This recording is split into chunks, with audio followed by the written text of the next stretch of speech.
N'ebise bino ke maman Mike Kalamba yeza complot et gloire à Dieu.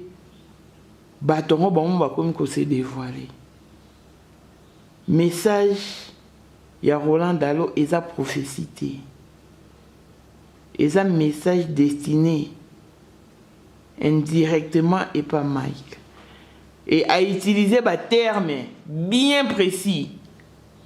Roland Dalo a passé à la Bible. Tant à lobby que ban alliance na Mike Kalamba, c'est que Mike a ébi makambo ba on basala. Mon frère, mon jeune frère Mike Kalamba. Dieu me dit de te dire tout ce qui est arrivé, c'est pour ton bien. Quand ça montait dans mon cœur, je disais Seigneur, j'ai un lien avec Mike, je peux le lui dire en coulisses, dis-le en public. Soit tu as découvrir, soit tu vas proposer à honorer tes, bah aussi à honorer. Et je me demande maintenant qui est le véritable propriétaire de Madiab. ABC Mike, tu seras enterré jamais. Ou c'était un nouveau départ. Mais il dépendre de la réaction. Pourquoi? Parce que Mike Kalamba a éclairé l'opinion publique sur la dite vidéo. Soit une vidéo réelle, il y a Mike. N'a pas photo réelle. Bimisa Mike n'aura plus de mots à dire. Parce que dans la vidéo à 18 minutes. Et la personne que j'avais vue dans la vidéo, c'était Mike. Bon, qui a dit que Bimisa dans 2 semaines. Bon, là, un message bien prophécité. Et un message. Mike a dit qu'il y a une prophécité. Bon, quand il n'a pas l'obati. Alors, Nathan, on te dit que sauver Mike. Et la vérité. Parce que Mike sera santé, te l'obito. Quand il n'a pas c'est maintenant Dieu qui va te frapper pour de vrai. Au coup fatigué, mais il va t'anéantir. Peut-être que comme au tambola, la chaise roulante, au périr à petit feu. Mike yo yebi loko nini o bon bazana yo o bon ngaba ba o chanter o nango ko zesu tamingi te yo lo ba vérité o monika nzambo akotanga na makambo pona lo ba ye mto lo ba siko na tongo lelo. Mike a le choix ba ebisi yo ke ba na pouvoir ya o restaurer o réputation couper son nouvel envoi. Qu'on restaurer dans poste ecclésiastique mais parce que seul Dieu, le Dieu véritable, a couché dans la croix, dans le pouvoir et au mouvoir sans être aimé. Réfléchis bien, Mike Kalamba, parce que un bon attendeur s'aligne. Oh, ils ont prophécité. Bah, péché aux 2 semaines. Bah, si qui va frapper fort. Et à potana ba tofi na ba fina ba pied bi ma ba ti alcool. Mike oyebi. Que ce soit la guerre, tout le temps, il y a ouvertement, il y a un langage codé. Mon frère, mon jeune frère Mike Kalamba. Dieu me dit de te dire tout ce qui est arrivé, c'est pour ton bien. Quand ça montait dans mon cœur, je disais Seigneur, j'ai un lien avec Mike, je peux le lui dire en coulisses, dis-le en public. Il dit tout ce qui arrive, c'est pour ton bien. Dieu me dit, j'ai voulu plus d'une fois te soigner en privé. J'ai voulu te soigner loin des regards des gens. Mais tu n'as pas écouté, alors j'ai voulu te soigner en public. Mais Dieu me dit, ce qui t'arrive peut être un cimetière ou un nouveau départ. C'est à toi de choisir. C'est ta réaction durant ces temps qui fera soit ça soit un nouveau départ, alors tu connaîtras comme Samson, quand ses cheveux ont repoussé, il a eu plus de victoires après, ou tu seras jamais enterré. Mais il me dit, il t'aime tellement. Je vois une armée de personnes à genoux en train de prier, de pleurer. Mais je vois aussi comme une plaie pleine de pus. Et certains veulent couvrir la plaie. La voix dit non. Il faut enlever les pus. Et je vois, on dit même il faut gratter. Je vois, tu cries. Et puis on dit il faut mettre l'alcool. Dieu me dit tu n'as pas encore eu mal. Les 2 semaines qui viennent, tu auras encore plus mal. Mais cette douleur a comme finalité une renaissance et un nouveau départ.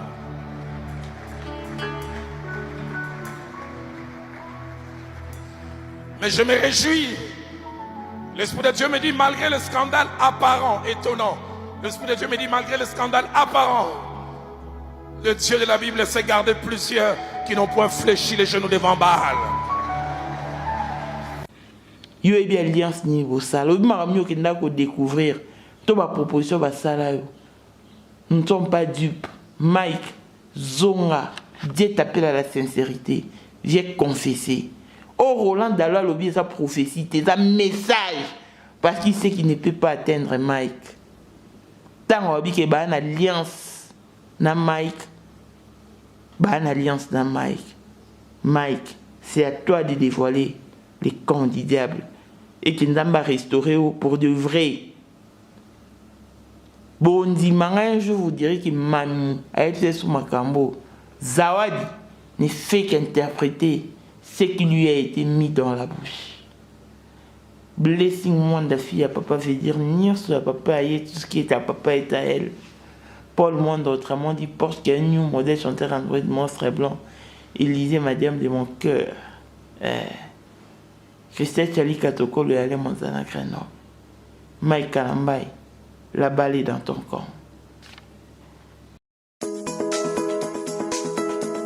Pour une augmentation de la poitrine et des fessiers, utilisez la pommade Tozawatai.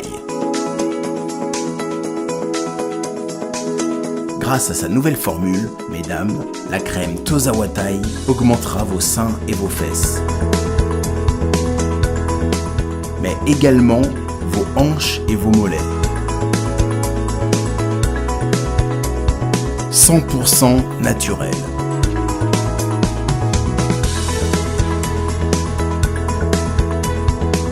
Cette pommade sera également efficace pour les hommes car elle augmentera et vous rallongera votre pénis.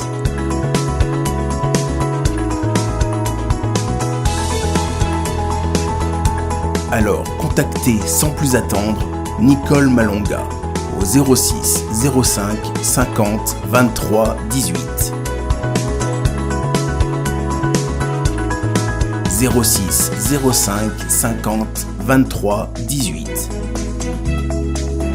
et via le site internet sur www.tozawatai.com. Une pommade, tout ce qu'il y a de plus naturel.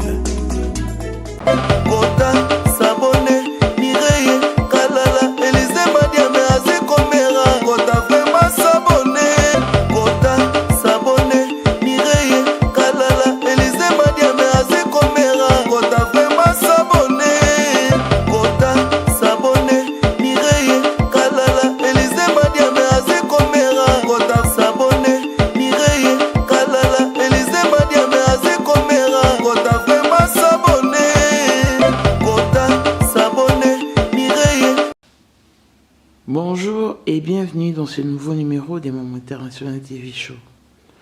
Votre chaîne d'actualité, de l'investigation, de l'émotion et tout ce que vous voulez. Depuis un certain temps, la toile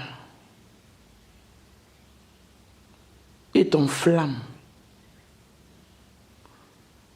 Dans l'histoire, il y a Mike Kalambai. Bien au début, je vous avais dit qu'il s'agit d'un complot. Et Dieu merci. Ba commanditaire, ba komi ko bima ba moko.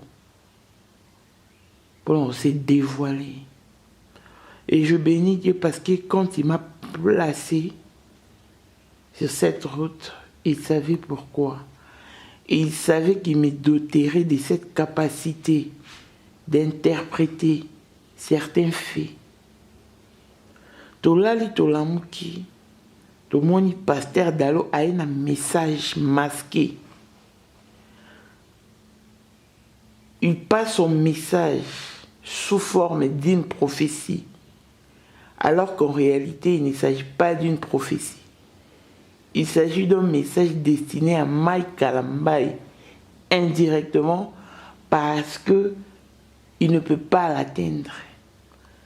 Ce besoin d'une émission ma dernière émission on a salaki pour na Mike Kalambai naebisi bino ke aza victime de la politique naebisi bino ke pourquoi maman Denise Zawadi qui est-il réellement boyoka kombo ya Roland Dalo ni émission wana naebisi bino ana kati ya complot tozala mikolo to analyser message au Dalo apesi Mike Kalambai. Il le fait passer pour une prophétie alors que c'est pas une prophétie. Je pèse mes mots. Dalo a ABC Mike, Roland Dalo. Tout ce qui t'arrive, c'est pour ton bien. Je voulais te soigner en privé. Mais tu ne l'as pas voulu. Et je décidé de les faire en public. Roland Dalo et ABC Mike, nous avons un lien. Toi et moi avons un lien. Vous savez, mes amis, pasteur Roland Dalo, c'est un grand pasteur. Il maîtrise la Bible. Et il maîtrise Bamo et Belé la Bible. Il utilise des termes précis. Nzamba sunga bino funga bino misubo comprendre makam o ngamam na omona. Il n'utilise que des termes bien précis. Aebisi Mike Kalambai, premier mot, to première phrase nae, aebisi tout ce qui t'arrive, c'est pour ton bien. Et en deuxième lieu, à lobby, toi et moi, nous avons un lien. Naebisi Nzambe, je pouvais le faire en privé, Nzambe fait ça en public. Bolanda, kozana lien na mutu, elakisi bozanelo mo bosalaka na mutu wana. Boza lié quelque part. Et l'eau qu'on est côté sabino dans l'alliance. Par là, Roland Dalo alinga loba. A Salamike ba proposition. Bon l'andanga bien. Soit Mike andima mais a honora ngote a kokisi ngote. Soit ba Salamike ba proposition Mike a boya kosala. Et na moment wana to na niveau wana so ba sala ba proposition wana. So boy okoro boya sala te. Mais Mike a boya kosala. Et en troisième lieu, soit Mike a kendaki ko découvrir, ko surprendre. Roland Dalo na biloko moko to une équipe de gens na katia et loko moko et ben ebisi a ceux qui jeux au découvrir makambo ba ça la marche en arrière il faut pour kota et Mike Kalambai tali makambo wana monyango izo peser amoni ko sala ngoti soki bozongi na majabu oh et les cas qui avant de comme dans le dernier épisode vous remarquez que Mike Kalambai a zalati. Vous voyez pourquoi zalati? Parce qu'il y a une prière et la prière on a nos mais la noce sur quel sujet?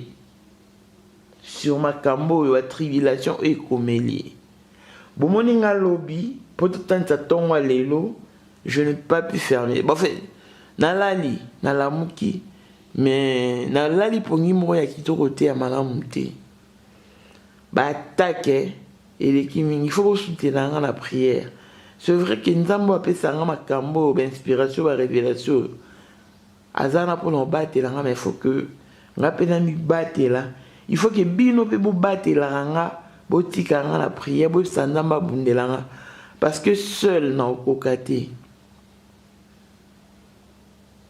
J'ai eu un sommeil traumatisant. J'étais traumatisé pendant mon sommeil. Parce qu'à la première vue, Tant on a analysé profession, tant on a bossé dans la salle cauchemar. Nto bendanga suki. Na boyi abendanga suki. Na banyo bise Dieu le tout puissant. On m'a dit non on a sandoto. Et bima boy de vivre. On balanga la muki abima nini. Na bino sa cauchemar. Abila mukato prier. Makambo yo. Na mon professeur Roland Dalo batnu so batie. Oh. Roland Dalo bike nza m'a exposé Mike T. Nza m'a exposé Mike T. Roland Dalo nde. Bazo exposé Mike baza équipe. Donc yé moko sera bimi dernière carte et bimi. Bimi pourquoi? Parce que na message ya pardon ya Mike alobaki a ko traîner té. Dès qu'il sera rétabli, sanitairement parlant, il viendra rétablir la vérité sur cette vidéo. Tant on a commis binongo, na la communauté à YouTube, binomo binanga mam, toi si tu exagères, tu crois que c'est un problème, je vais te donner un problème, je vais te donner bien. Oh, maintenant je fais la même famille, il y a mon lit, moko, bon on a pu comprendre. C'est peut-être la sagesse ou le discernement qui vous manque. Message à Roland Dalo. Au moins, il se voit la guerre dans le monde. Montoya a fait ce message. Batu a fait ce message concernant la guerre. Mais Bato ba yebi ba oloba. Et ça message a fait pour la guerre. Message a fait l'ingolo ba boy. L'ingolo ba boy. Batu ba prise de position. Un message oyo. Roland Dalo a péci Mike. Premièrement, tout ce qui t'arrive, c'est pour ton bien. Deuxièmement, bah, une alliance na Mike Kalambay. N'est na énuméré. A ABC. Pour ma cambo ici, là, et dépendre de la réaction Mike. Soit à Kangi Munoko, à Sali Oba ABC. Ko Kangi sa Mike Munoko, ko Sala Oba ABC, za Mike Aya. Asenga pardon peuple de Dieu na koya kipe akangi munoko bango Roland Dalo bana pouvoir ya o restaurer réputation à Mike bana mot à dire tant Roland Dalo na équipe ba pasteur ba oleka TV ba olobake c'était pas Mike dans la vidéo ba bimisana muntu. Oh, il y a la vidéo, il y a solo. Nous avons lobby. Bien sûr, tout le monde a Isaac Mike T. Tu réfères Mike confiance. Voilà pourquoi ABC, ça dépend de ta réaction. Soit c'est ton enterrement, tu seras enterré à jamais. Bola na prophétie, on a bien. Bola na message, on a bien. ABC, soit c'est ton enterrement, soit c'est un nouveau départ. Et l'enterrement, à ABC, ruine, mort physique, mort spirituelle, mort professionnelle. Bah, on anéantirait, bah, comme c'est par terre. Dans le nouveau départ, on a une capacité, on a une power. Il y a une image de Mike. Il y a restaurer misala nae. Tant que Esaïe était Mike à la poste na majabu et na wana place on a Naomi Tuna réellement mukolo majabu eza nani. Je ne pense plus, je donne mon avis, que majabu eza un couple bondo. Il y a une main puissante, plus que les Madjabou derrière Madjabou. Il se peut que Madjabou est à la Roland Dalo. Toebi Congo. Roland Dalo a le pouvoir, a la possibilité. Il a créé l'homo sans pour autant ami Bimisa. Parce que y a président. Pasteur, il y a président à Bissau.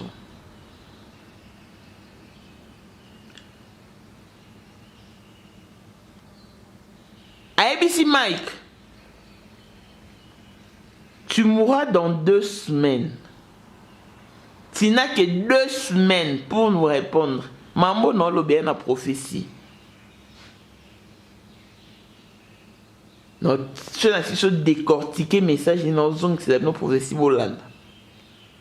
Bolanda bien. ABC Mike que tu mourras dans 2 semaines. Et ngana vidéo na sala ki na ABC binoke. Tant ba benga ki nga balaki singa vidéo il y a 18 minutes. Je vais être clair avec vous. Mutu onga la mona na vidéo. Na mona ki lo nya Mike.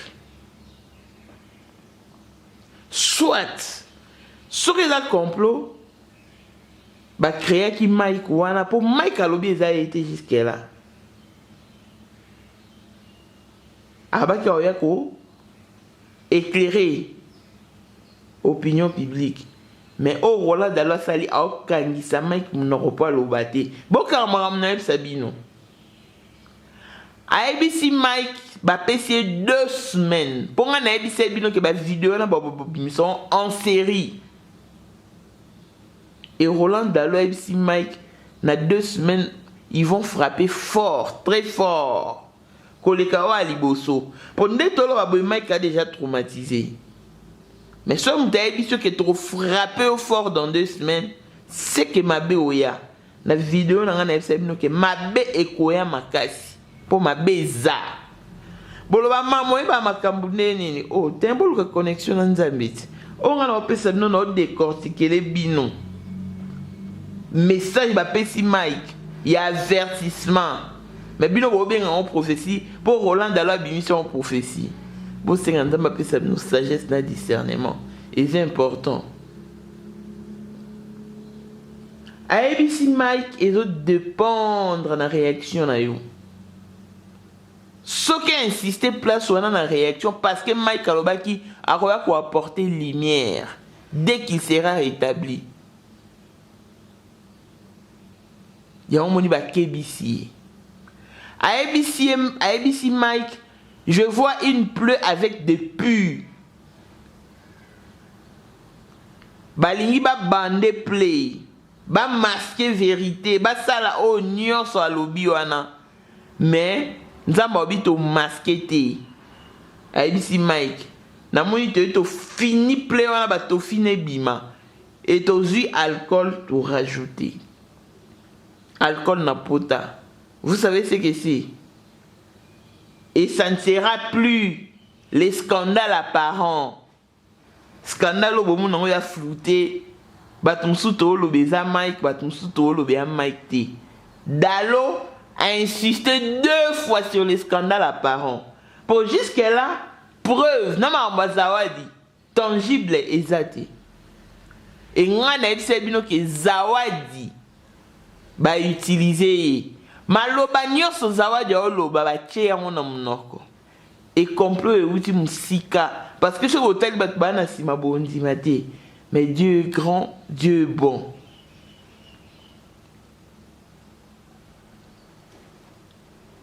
Roland Dalo a insisté sur le scandale apparent. Donc, Kofina Pota, Kobimisa Bapu, Kocha alcool, Michael la makasi ko souffrir. Il parle d'un scandale réel. Donc, soit, bah vraiment, dans la photo, dans la vidéo réelle, il y a un mec qui a la maille. Alors, ça couplé dans moi aussi. Par la sodomie. Et tant que Bimisango, Mike n'aura pas de mots à dire.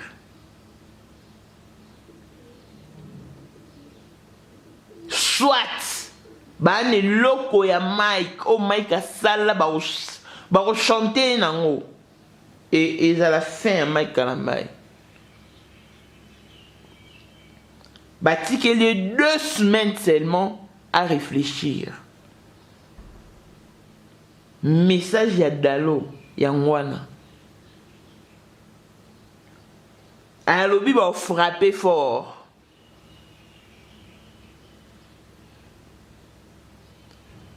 Et ce botali, bon mon ake, ba kotisi penyel na jeu. Nga no fungola bino misu. No fungola bino misu par rapport à un message au Roland Dalo à Pessi Mike. Parce que hier, on a mec ton téléphone, Mike, il pas yebi qui a bengi Mike, oyambati. Oyambati. Pour Mike, il y a place Marambo et Zouta. Et bah forcer Mike à tika na position wana. Au moins mutu mususu boza na mwana to bwana papa na bino to bwana magicien mutu bombe na famille na ba mbongo mbongo comme si là soit pe mbongo eza mais mutu comme qui na kokufa comme qui na ko périr à vue d'œil ba prophète boya na ndak ba otuni loba mutu olinga loba a olinga sala repentance ma okokate bandoki wana to ba leader na ye maléfique ba kanye mnoroboto le maloba au moins na mtali nga confesser pour bika me maloba ezate nde lo ba sali Mike ba ebisi akanga mnoko bola na nga bien ma mno sabino tout est sentiment à part. Ah, il a maman international qui parle. Là c'est la sentiment et je vous dis ce qui est réel et vrai. Tant que c'est Dieu qui a exposé Mike Kalamba. Partant, il y a prophétie Roland Dalo Pessi. Mais nous sommes quel genre de peuple? Pourquoi nous n'arrivons pas à décortiquer de messages, à analyser concrètement un message? Mais biso to le calme Rolanda mais la compte mais qui ne sont pas prophéties zara au pesama. Biso kol na prophétie na aseka. Oh Roland Dalo ça les a prophéties des messages. Ba avertir Mike. Neza ba sali Mike chantage public. Ben c'est qui dépendre na réaction là. Soit ta kangi munora ndimi mambo ezaye bon ba laver. Ba pesi un nouveau départ. Yango moni a pesi l'ICC. Ya ndenge souki ya Samso et botaki. Mais a bandite koloba ke neni Samso akweyaki. Nde akweye tour liboso. Roland Dalo lobi onté. Dans un nouveau départ, ba capable ba botisi souki ya Mike Kalamba le roi ya Samso et botaki et a vu sous makasi. À se ressourcer le roi aigle, le roi la pongo. Et Mike a volé de nouveau. Otherwise, a la par terre. Et Abi, ainsi dit l'Éternel. Tant dans lobby, ainsi dit l'Éternel. Biso soto yebi, eza onzamba lobby, yangonde ekokisama. Ah, décision eza musika. Tant ben si Mike, ainsi dit l'Éternel, eza yangonde barosala. Tout le monde a Mike Kalamba a okufa kane balobi.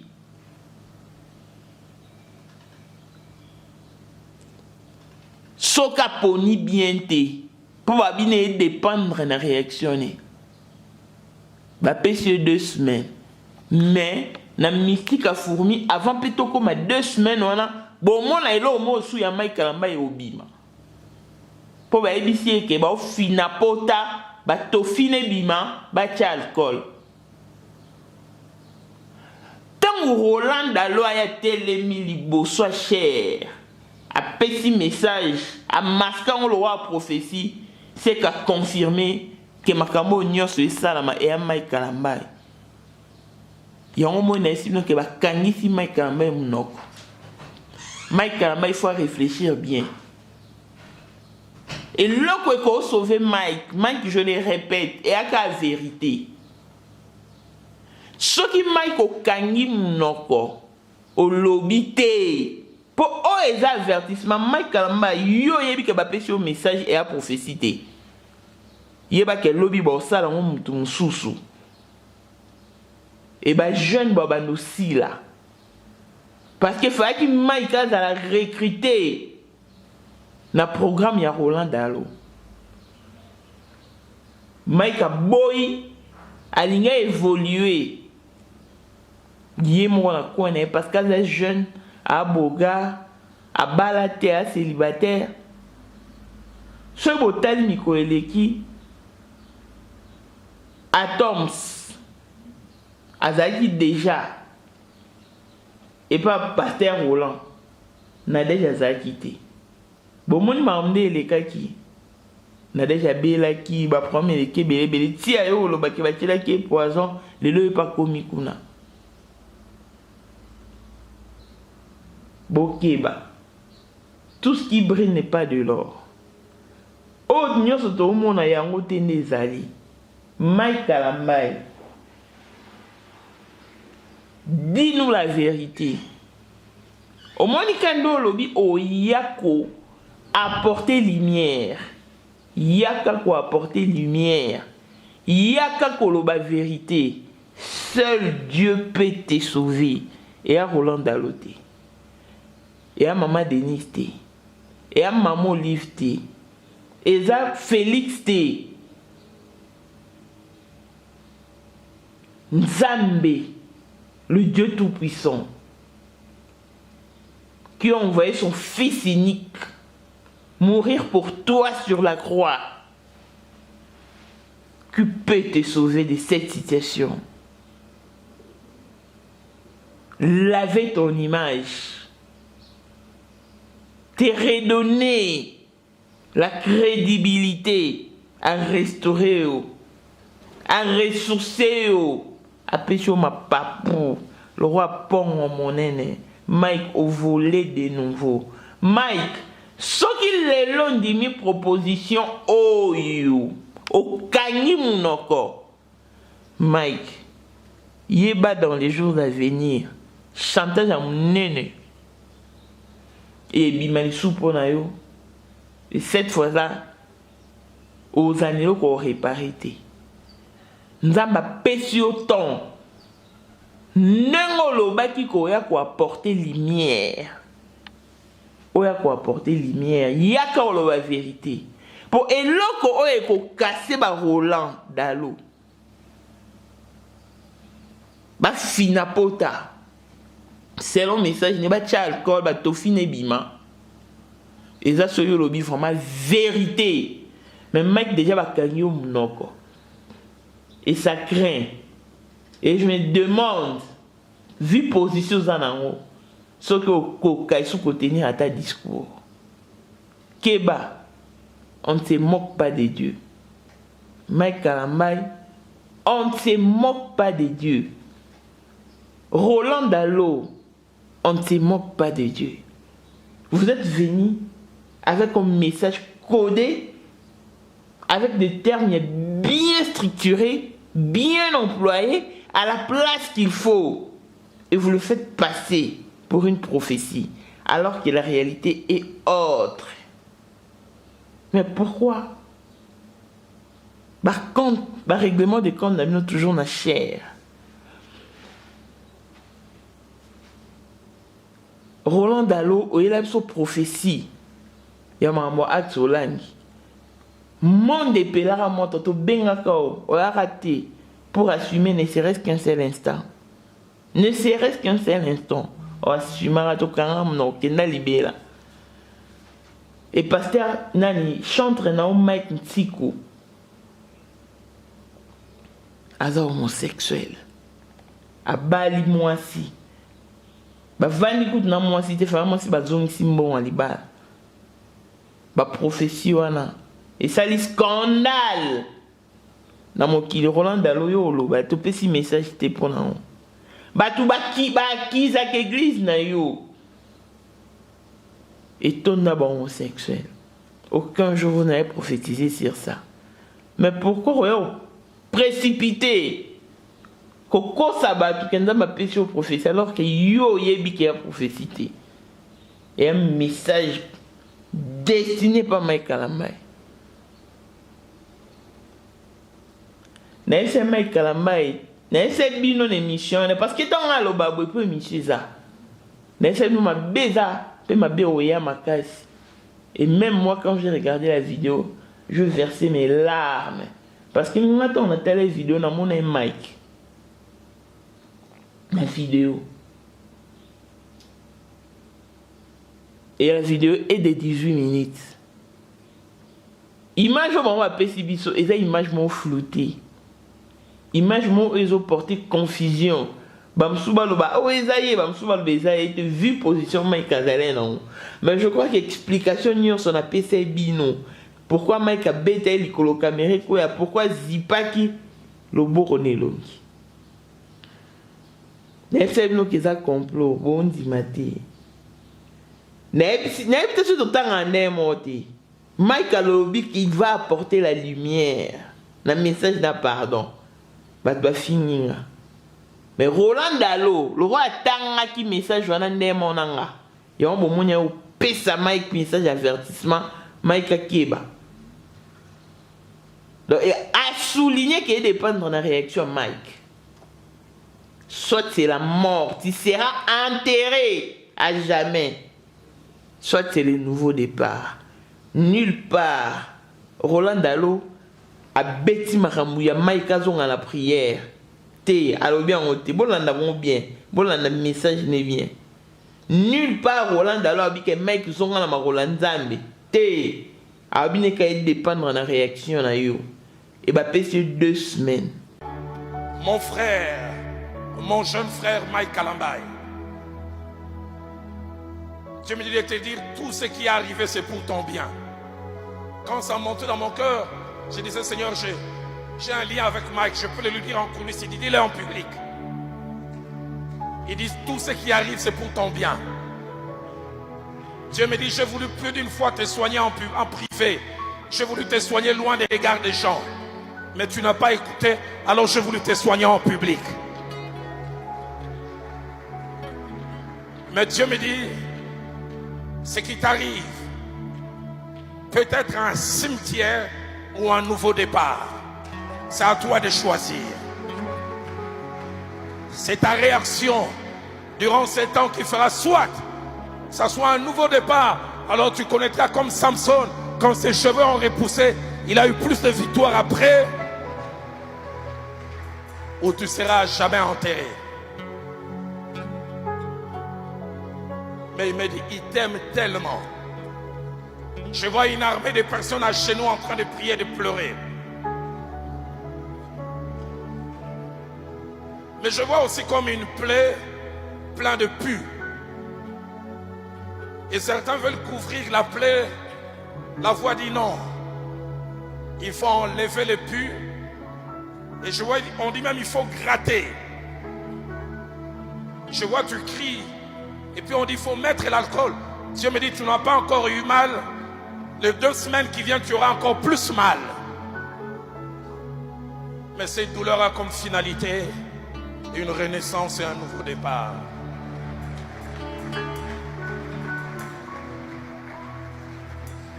Mais je me réjouis.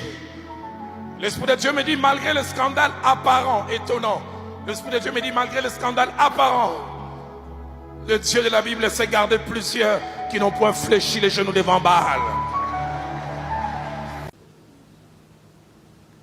Je ne vous confirme pas, mais peut-être qu'avant 2 semaines, Bobim c'est sous scandale. Et alors Mike n'est pas la vérité pour la sauver. Parce que dans le moment où c'est la vérité pourra sauver Mike. Mike so aussi Nzamba a frappé yo. Siko Nzambe penda. Parce que Nzambe, mambo nous se sami bango va frapper, Nzambe na frappé oti. Nzambe na frappé oti. Mais so koti na système de jeu au Mike Kalambai, nga mamu na oloba. Nzamba a frappé pour de vrai. Et au coup faté na frappe Nzamba a frappé.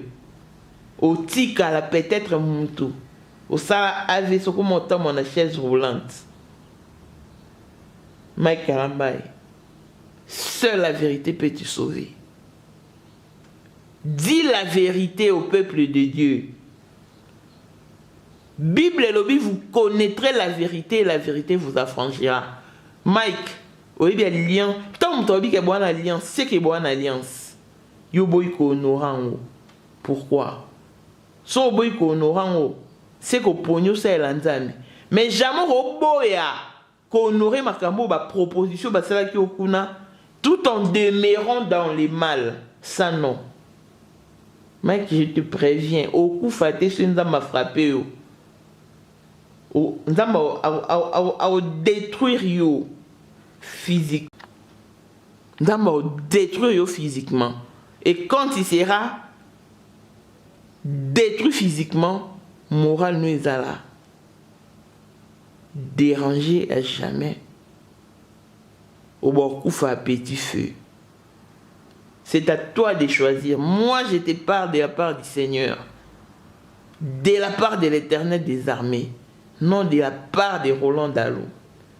Parce que yo nanga Mike te dit que message ils a prophécité. Ils ont un message d'avertissement. Aussi que Dieu te parle. Au moins ils ont bien télémisanga na makambu non. Yé mutolo bakati nanga. Mike, c'est à toi de faire le choix. La vérité qui a franchi et à franchir batubélé, bakou y en a piège au yokoïté. Mais so kangi munoko, nous avons frappé. On a peine à que ça dépend de ta réaction. Parce qu'il y a une vidéo à 18 minutes. Mais yo yebi. Et loko o ayo. O ba nango. O ba o sel le chantage. O ye tchao par terre. Le kolo yebi. Yo lo ba no ka vérité. C'est aussi une manière de casser son ennemi. Ah, zanelo mo boy, au sang ba chantage, ça nga ba chantage pour nelo koana. Et nae na lobby ango, tant loko e ma ba comprendre que Dieu t'accorde sa grâce, qu'il te fasse grâce, Mike Kalambai, confesser. Et tu vas sauver beaucoup de jeunes. Mais sans s'entêter, le message au nga la pesio, au moins la marambo na loba e ko sa mana vie na yo. Parce que Roland Dalo a péci et a prophécité. Et Mike Kalamba yo yebi qui est le véritable propriétaire des Madjab. Oyebi. Oyebi. Ce n'est pas ce que vous nous faites croire. Et moi, je ne veux pas gober au bien représenter Bissot. Parce que Mike, voilà la seule personne. Oh, il sa vérité. Ah, c'est à toi de jouer. C'est à toi de jouer, Mike Kalambai. C'est à toi de jouer.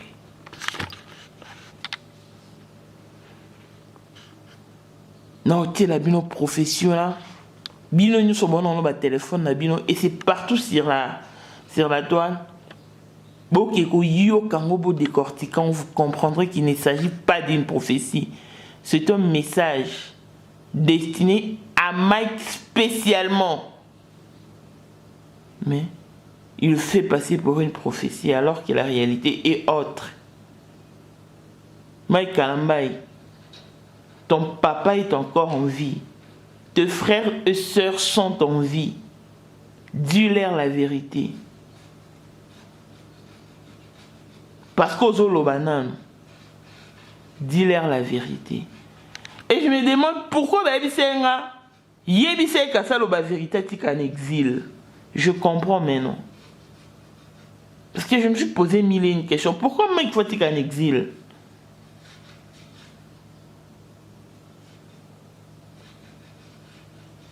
Mike, tu as encore le mot dans ta bouche. Ouvre ton cœur et l'oba vérité. Tu auras sauvé beaucoup de vies. Mais si tu t'étais, Dieu va te frapper de vrai, pour de vrai. Et comme à trop tard. Bon, on va tiquer le 2 semaines. Mais Dieu t'accorde largement le temps. Pour n'en causer les 2 semaines, parce que toi, personnellement, tu sais et tu connais de quoi s'agit-il. Yo fungola monoko, Mike Kalambai. Yo yesa sa vérité. Sois beaucoup aussi, Nzamba capable, yo se révéler, soit t'es pas nanga, soit t'es pas Mususu. C'est ce qui se passe réellement en coulisses. Mais tu es mieux placé pour faire l'honneur. Yanzambi. La vérité, rien que la vérité. Parce que seul Dieu a le pouvoir de mouvoir sans être ému. C'est pas Roland Dalo. C'est Dieu. Reviens Jésus. Oui, bien loko bon bazan on va chanter. Yo ça sa vérité. Clin d'œil spécial à Blessing moi la fille à papa. Veut dire nios papa aïe, tout ce qui est à papa est à elle. Paul monde autrement du Porsche qui est un new modèle. Monstre blanche chanteur Android. Jean-Pierre qui bécide des Panama, Marie-Jeanne qui bécide dans Paris. Vacation quand la maître salopard papa n'était na Kenji non un mérité. Toute option on n'a papa na Merlin. Toute option boss on n'a papa na Merlin. Abraham tourne à Bella. Paulin à l'école 001. Mado Vala Marine de Bruxelles. Pasteur Alain Mouewa. De gros bisous, Pasteur Alain Mouewa. Toujours dans le bon. Pour ceux qui ne me connaissent pas, je suis Mireille Kala, la maman internationale, maman Blessing. La voix des sans-voix. Nous émettons depuis l'Afrique du Sud. Mike Kalambai. Un bon attendeur Saline. La balle est dans ton camp. Tu choisis entre les véritables dieux ou tu fléchis tes genoux devant les dieux Baal. À toi de faire le choix. Dans le moment où on a besoin de sagesse, courage, la décision. Une décision qui va jouer en ton faveur.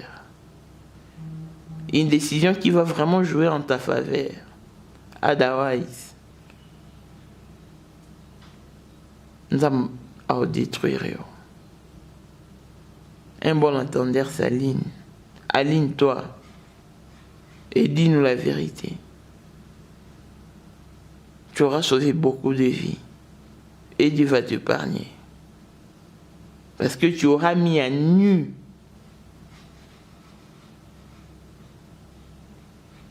la cabale maléfique, démoniaque, sorcellérique. Abonnez-vous massivement sur notre chaîne YouTube Maman International TV Show. Et si c'est votre première fois de tomber sur cette chaîne, n'hésitez surtout pas de vous abonner. Aussi, cliquez sur la cloche de notification pour être notifié de toutes nos vidéos une fois postées. Bon, ta photo Mike Kalambai bana on a Roland Dalo. Mike Ane Sengote. Mais sourire Roland Dalo, c'est un sourire rempli d'hypocrisie. L'on se retrouve au prochain numéro. Bye bye.